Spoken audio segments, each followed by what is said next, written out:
It started as a luxury sedan and ended as Godzilla. It wasn't available to most of us for decades, but it's an icon around the world. An evergreen star of video games and movies, Nissan Skyline is the quintessence of forbidden fruit. In the late 90s, Japanese import culture exploded, and suddenly posters of JDM cars covered American teenagers' walls. Supras, RX-7s, 300ZXs, 3000 GTs, MR2s, S13s, S14s, Integras, Eclipses, Civics. But for many, one car stuck out. Twin turbo, all-wheel drive, it looked like a buff Maxima, and we weren't allowed to have it.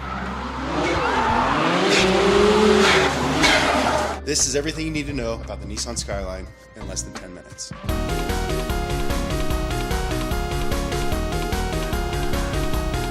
First things first, the Nissan Skyline wasn't always a Nissan, it was a Prince. What is a Prince, you ask? Well, in the years following World War II, Prince Motor Company was mostly known for making electric cars.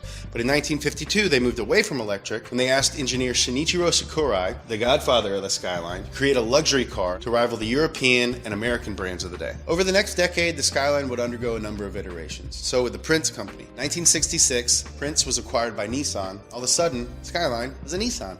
Fun fact, according to insiders, the Prince team operated almost completely independently within Nissan until the R34 was phased out in 2002. You may live in your house, Nissan, but you're not my real dad. You're not my dad! Ugly ass fucking... In 1969, shit got real. The team lengthened the nose of the Skyline so they could fit the S20. This is a 6-cylinder, 24-valve, twin-cam, triple 2-barrel side-draft badass that made 160 horsepower at 7,000 RPM. They called it the Skyline Gran Turismo Racer, or Skyline GTR. It transformed the car overnight. It immediately started embarrassing the Americans and Europeans on the touring car circuit. GTR was successful enough to warrant a second generation only 3 years later. Nissan wanted to present the car as having a exotic American vibe, so they marketed it with this series of amazing commercials starring two American lovers named Ken and Mary.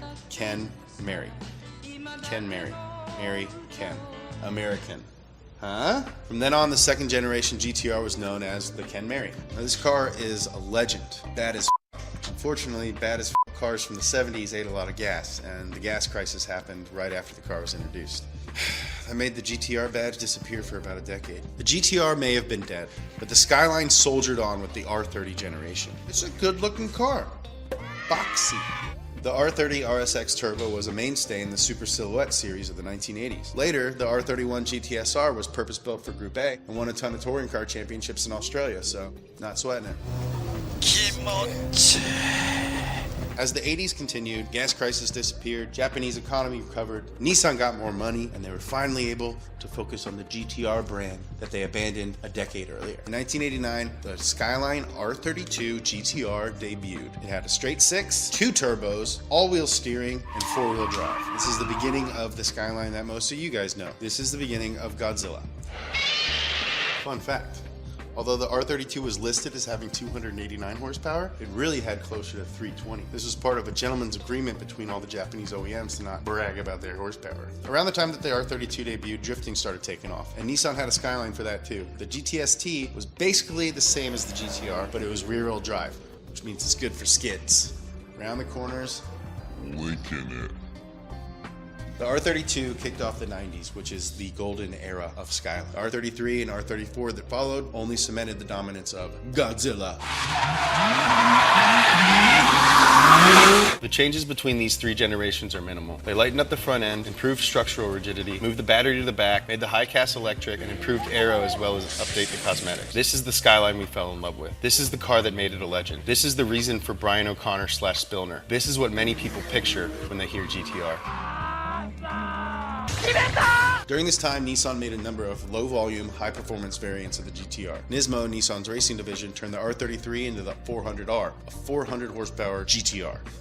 Later, the R34 got the M-Spec and V-Spec Nur editions. So now it's the late 90s. R32, R33, R34 have made the GTR a legend. People are importing them to the UK, to Australia, to New Zealand. But if you live in the States, you can't have one, unless you're Paul Walker.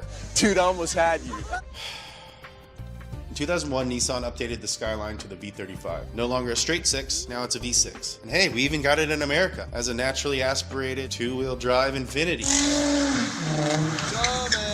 Sweet, thanks. For now, the GTR was dead again. Or was it? In 2007, Nissan announced it wasn't dead, and it was coming to America, and it was twin turbo, and it was all-wheel drive, and it's not a Skyline. It's just the Nissan GTR. Looks kind of like a fat 350Z. Is it a Skyline? Is it a continuation of the legendary Godzilla? Let us know in the comments. If there's other things that you think people should know, let us know. If you like this format, let us know what else you want us to cover. If you hate my face, let me know. If you want me to die, please tell me how. Please subscribe, comment, and share.